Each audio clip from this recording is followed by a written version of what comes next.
Hello everybody, this is Adam with our second day of the Solar Plexus Chakra Healing Camp, and we're going to be talking about the yoga poses and the questions that you really need to ask yourself to see if this is the chakra that's imbalanced in your life, that's hindering you more than it's helping you. If you haven't watched the first video, click the little icon right in the corner of the screen. It's going to be the symbol for the solar plexus chakra, and I highly recommend watching that before going into this. So the meditation poses, there aren't a lot because this one is very much a inner peace and a very powerful centered chakra to do. So in yoga and the meditation stuff it's important, especially if you're starting the day, but a lot of what you do with this chakra really is about movement and a ton of energy. So when I have a problem here, usually I lift weights, I go and I do my weight exercises, or I do like some CrossFit sometimes. I don't do a whole lot of CrossFit anymore, just because it's really hard on my joints.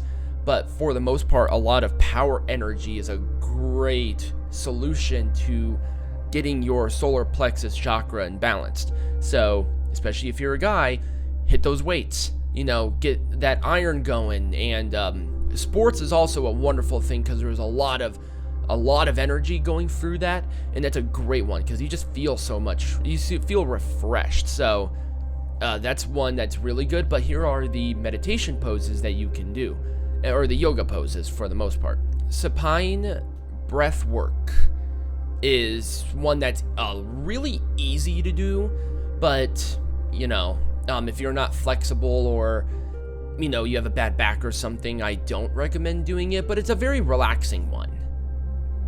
The boat pose. This one you have to have a lot of core strength and core balance to do this one. And then the half lord of the fishes pose. I've never heard it called that ever in the history of the world.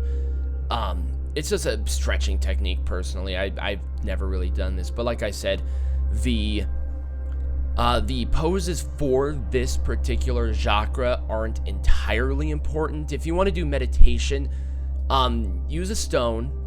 This is what I do. Since I like my tiger's eye, I generally have a tiger's eye in front of me. I'll hold it, one of the two. I will just sit there and breathe, listen to a specific music. So the one that's behind me right now actually is a great harmonious sort of music to listen to while you're meditating about this. And the affirmations are important, which we'll go into here soon. And also, like I said, essential oils. So I usually use lemon on this one just because it cools down my room, especially right now in Las Vegas. It's very hot, so it's always a great thing to kind of keep an eye on. But if you're having issues because this one, the solar plexus chakra, is the expression of will and personal power. So a lot of this is more of a mental change and a mental shift than a physical change and a physical shift. Even though working out is a great way to do this, you assert a lot of any kind of inner rage, inner negativity, and you just release it in a very constructive way. Negativity is not entirely terrible, but it can be, misused. Because sometimes if you're in a physical situation or anything like that, you're a human. You're gonna feel these things. You're not gonna be happy, joyous all the time. So working out and really pushing your body to the limit there really boosts your confidence too. And that's always a really good thing, but we'll kind of get into that when on day 5 with the personal balancing of it, because there's a lot going on there. But how do I know if this chakra is imbalanced? How would I know this personally? Well, number one, before you even ask any questions, you have to be honest with yourself. You have to really look into it and really understand that this chakra's personal power and harmonious relationship with others is incredibly important. And that's what the foundation is with this chakra. It also helps with self-esteem in your social life. So if you go to the gym, you hit the weights, you feel a lot better about yourself.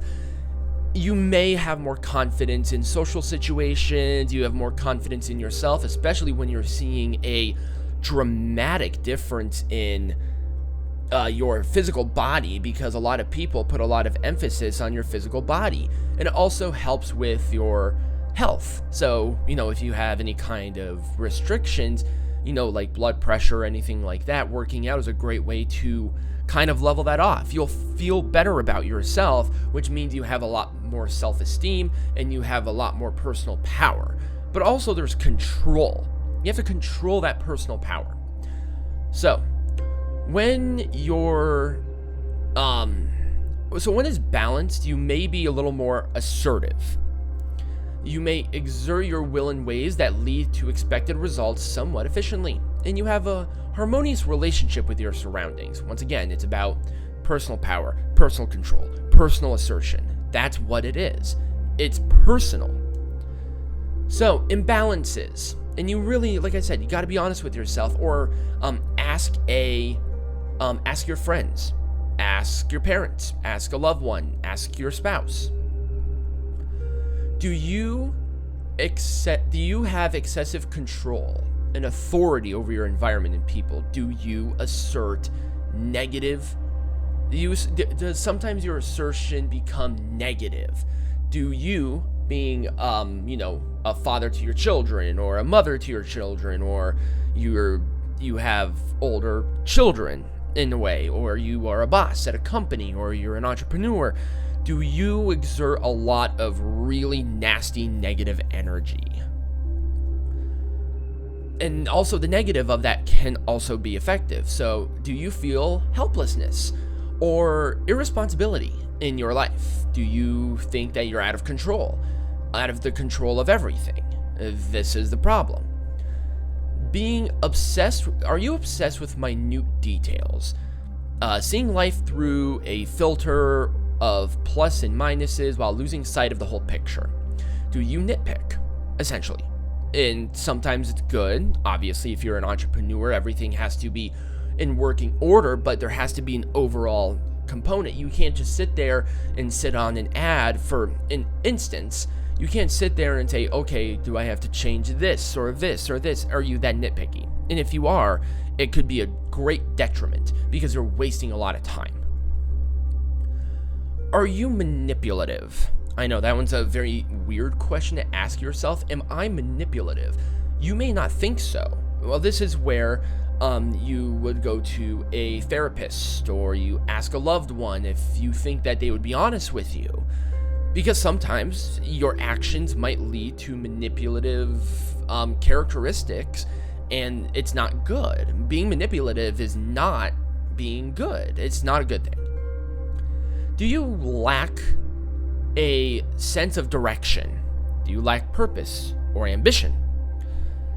Do you not know what you're supposed to do with your life? Do you feel stuck in a perpetual motion of, what am I here for? What am I doing? What is wrong? Blah, blah, blah, blah, blah. I know I don't want to say blah, blah, blah, blah, blah because this is serious, but really in your mind, you gotta think that. You really gotta think, what am I supposed to do? I just got out of school. I did this. I lost my job. What am I supposed to do? I'm not satisfied. Do you make plans or having a lot of ideas without finding efficient ways to realize them? Once again, you think of an idea. Oh, I'm gonna write a book. Or I'm gonna do this. Oh, I have to do a ton of studying. And you study for 6 months, and then you're like, okay, I've looked at every possibility. This book is gonna be awesome. No, that's not what you do. Honestly, it really hinders you on both ways. So really, you gotta think about this stuff. You have to think about your personal power. Do you feel like your personal power is out of control? where you're manipulative and insulting and degrading? Or do you lack control? Are you helpless? Do you feel helpless? Do you not see a clear direction? Do you not see a purpose? Are you not ambitious enough to follow those dreams that you have? That both sides of the coin, both sides of the spectrum, once again, it's a power play, it's an imbalance. So as we go through more of the different aspects of what you can do to balance this chakra, including diets and stuff, you'll see, this one is the one that really changed for me very prominently. It changed really fast. It balanced it out really quick. So thank you all for listening. If you did enjoy it, remember to subscribe to this channel and turn on the notifications. Check out the link down below. It's a free sign up to discovering more about chakras with people who have such a great value of knowledge.